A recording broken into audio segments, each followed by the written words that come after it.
Well, she's taking some amps. Hopefully it comes back. Anyway, what we have today is something I didn't expect. Sorry about the mess. Ugh. Yeah.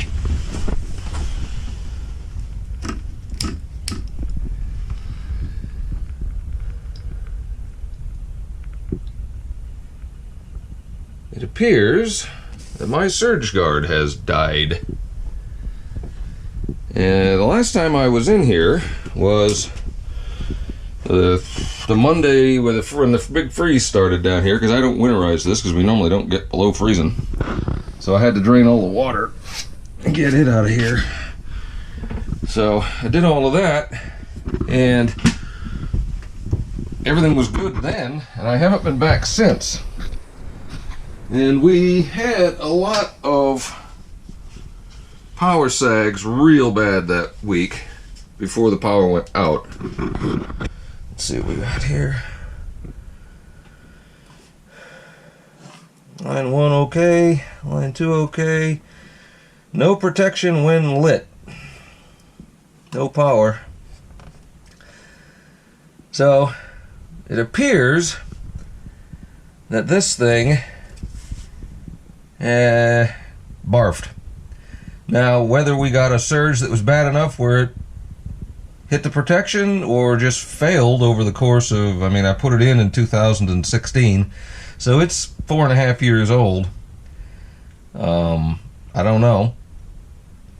But, you know, we had a lot of bad power issues during that storm. And so I don't know when this actually happened. I know the last time it was working was right before the cold, and now it's not, and my battery is rather flat, but it seems to be taking a charge, so hopefully we'll be all right. So we're going to pull this out, try to get the in and out wires tied together so I can at least get the camper plugged in and running so I can charge the battery by itself. And then yeah, we're gonna pull this out and see what we need to do, but I may need to buy a new one of these, and I guess that having this thing grenade is better than having all the other stuff grenade.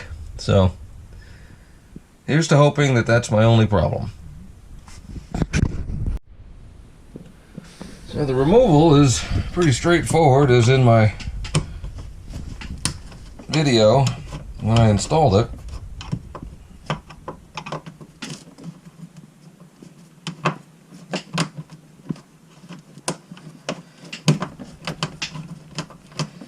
Just some flathead set screws.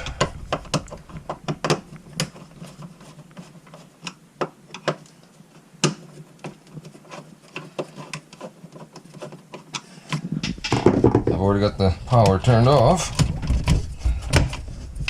And then the wires come out. Now I gotta hook these back together, and then I can power this unit up. But first thing I'm gonna do is pop these two Phillips out and get this thing out of the way. Let's see if we can do that.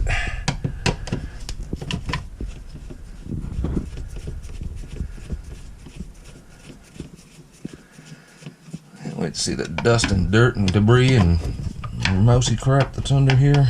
We had a rodent at one point. I vacuumed this out, but it seems that I didn't get all of it.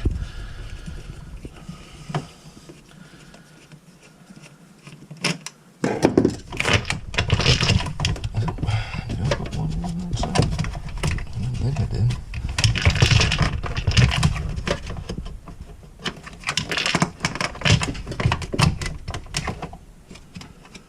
I don't feel a screw.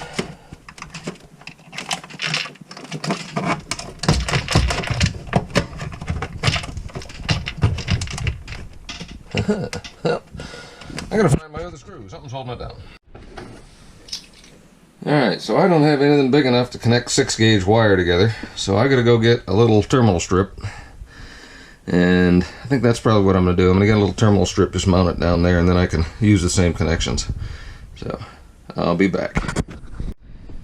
Alright, well, let's Not my best work, but I think that'll get me through until I figure out what I'm going to do.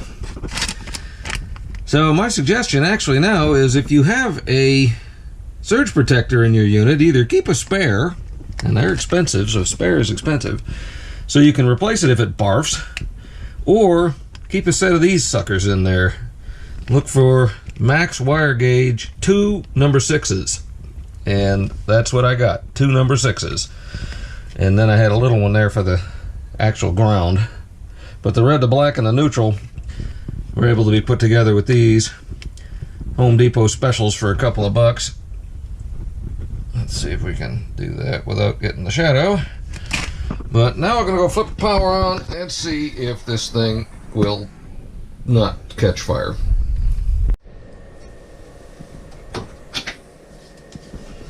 Alright, so she's charging the battery, everything seems to work. You can hear the little power converter humming away. So the battery looks good, it's charging at about 13 volts. Hopefully that'll continue. And now I am good till I can get another surge protector. So it's disappointing that it failed, but and I really doubt that it had any, I truly don't believe it had anything to do with my generator, because when you shut the power off, that unit just goes into, or when you turn the power off and you turn the power back on, the unit has a countdown of a couple of minutes while it checks things out before it'll actually throw power over to the camper. And my guess, or my bet, is that during that ice storm we had, I was inside and we had some serious power sags and stuff that lasted for significant amounts of time. My guess is that something in that was happening while this thing was powering the camper, and it took itself out at that point, which is good. I've got actual uninterruptible power supplies, big battery backups on all my heavy electronics in the house, so that was never a problem. But I didn't consider that this thing, I probably should have disconnected it during that incident, but oh well.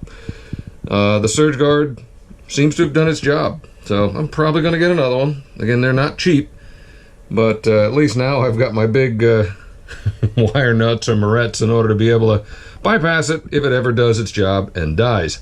So we'll have a link to that and the surge guard on my Amazon affiliate. I do appreciate everyone who uses that. Helps the channel out a little bit. So if y'all got any questions or comments, put them down below. Otherwise, hope you all are having a good day. Take care.